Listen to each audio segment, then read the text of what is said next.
Channel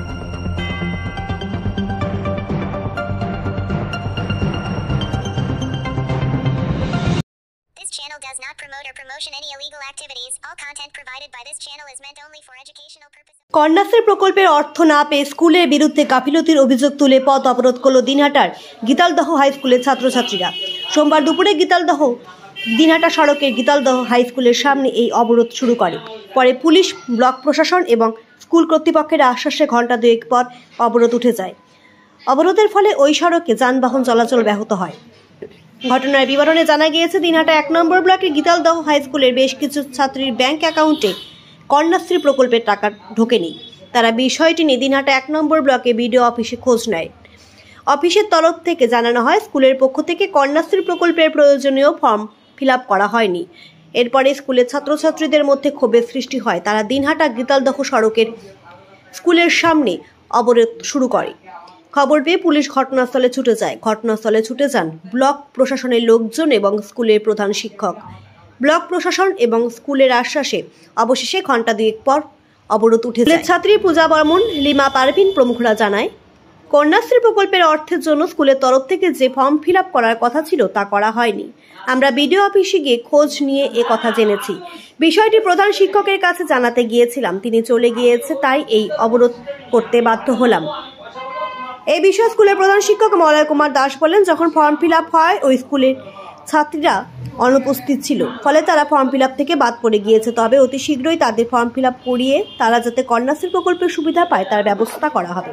আমাদের Kanyashree K1 এখনো হয়নি, আমাদের 17 ক্লাস চলতেছে, এখন আমাদের কন্যাশ্রী K1 হয়নি, তাহলে আমরা কিছুদিন পর K2 কিভাবে পাবো? জোরে কেন আপনারা ফর্ম ফিল আপ করেছো? হ্যাঁ, আমরা অনেকবার করেছি স্কুলে আমাদেরকে, কিন্তু আমাদের কোনোদিনও হয়নি। কার গাফিলতি মনে হচ্ছে? আমাদের স্কুলের গাফিলতি, কারণ আমরা বিডিও অফিসে গেছিলাম, কিন্তু ওখানে বলা হয়েছে যে আমার স্কুলে কোনো ফর্ম ওখানে জমা দেওয়া হয়নি। তার প্রধান শিক্ষককে জানিয়েছো? হ্যাঁ, আমরা জানিয়েছি, কিন্তু জানার আগেই হেড স্যার স্কুল থেকে চলে গেছে। তোমার নাম? আমার নাম লিমা পারভিন। না, এটা গাফিলতি ঠিক নয়। মানে এই ক্লাস 8 থেকে এই প্রকল্পটা শুরু হয়। সাপোজ 8-এর যদি 200টা মেয়ে থাকে, প্রত্যেকের বয়স আবার ওই টাইমের মধ্যে যদি না হয় তাহলে তাদেরও হবে না।